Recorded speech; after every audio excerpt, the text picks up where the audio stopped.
Շնորհակալություն։ Ես շատ ուրախ եմ, որ այս քննարկումը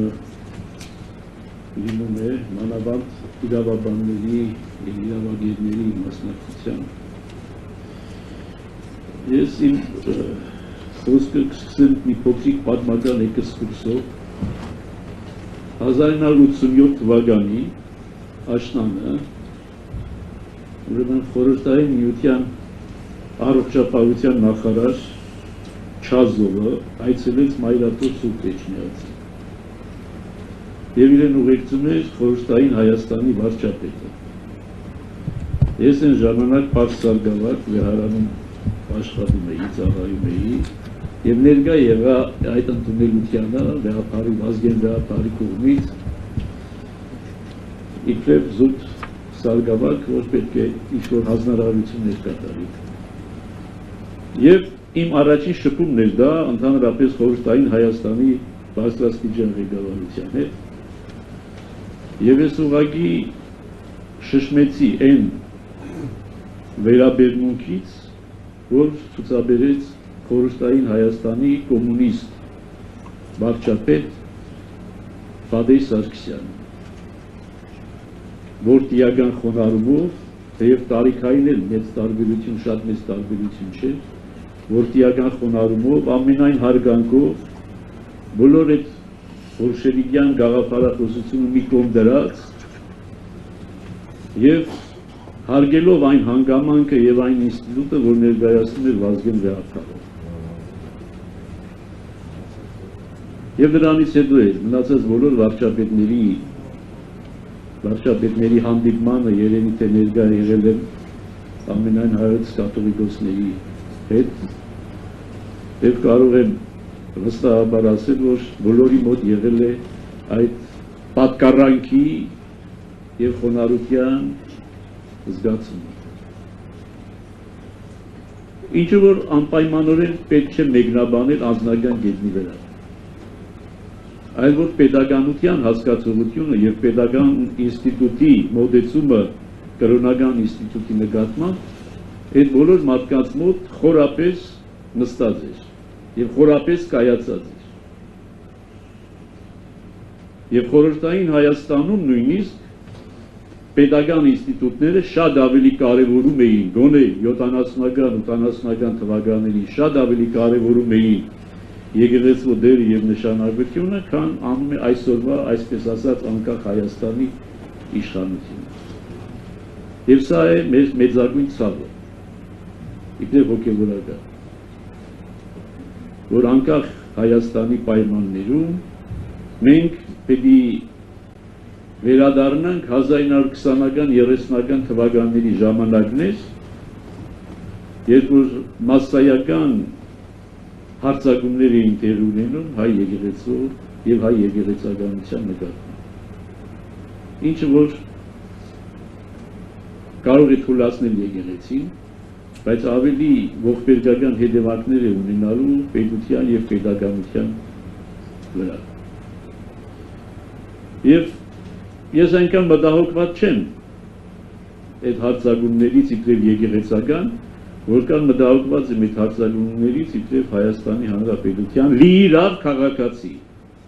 Եվ ես լիիրավը միշտ շեշտում եմ, որևիցե մեկը իրավունք չունի հոգևորականին, որը միայն Հայաստանի Հանրապետության քաղաքացիություն ունի և ուներ հնարավորություն ուրիշ քաղաքացիություններ ունենալու և չի ունեցել,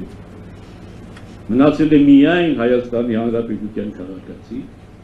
որևիցե մեկը չի կարող սահմանափակել այդ քաղաքացու իրավունքները։ Եվ մենք, եթե ընդհարման մեջ ենք նույնիսկ շագերտների մեջ պետականության հետ չէ, որ հակամարտության մեջ ենք, այլ այսօրվա իշխանության մեջ։ Եվ երբ որ ասում են մենք զբաղվում ենք քաղաքականությամբ, այսինքն մի իշխանություն, որ կարող է հազարամյա, երկհազարամյա Արցախի թեմը լիկվիդացնել, և մենք պիտի ծափահարենք և ասենք, հա, դա մեզ չի վերաբերում, սա քաղաքական հարց է։ Երբ որ մի իշխանություն հարյուրներով, հազարներով եկեղեցիներ և վանքեր հանձնում է թշնամուն և այդ տարածքը հայտարարում պատմական Ադրբեջան, ուրեմն մեր ընդվզումը քաղաքականության մեջ ընդգրկվել է, ուրեմն մենք իբրև Հայաստանի Հանրապետության լիիրավ քաղաքացիներ ցանկացած իրավունքից կարող ենք օգտվել, որով օգտվում է որևիցե մի քաղաքացի։ Հետևաբար վերադառնալով իմ ասածին, իմ մտահոգությունը այն չի, որ եկեղեցականության վրա հարձակվում է, շատ են հարձակվել, սրանք է կհարձակվեն, կասեն կգնան։ Իմ մտահոգությունը առավել, եւ այս մասին եմ ուզում շեշտել, իմ մտահոգությունը առավել պետական ինստիտուտների բացարձակ եւ ամբողջական եւ ասված մի առաստեղ, որ անվերադարձնի կոլապսն։ Այսինքն վարչապետի պաշտոնը զբաղեցնող անձը մտել է մի տարածք, որ իրենը չի, եւ ինքը ոչ մի իրավունք չունի, ոչ որպես քաղաքացի, ոչ որպես վարչապետ մտնելու, բայց մտել է,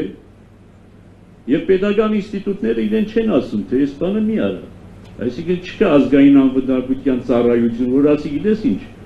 ազգային անվտանգության սպառնալիք է եկեղեցին փոխել քայքայել ներսից։ Չկա ազգային անվտանգություն փաստացի,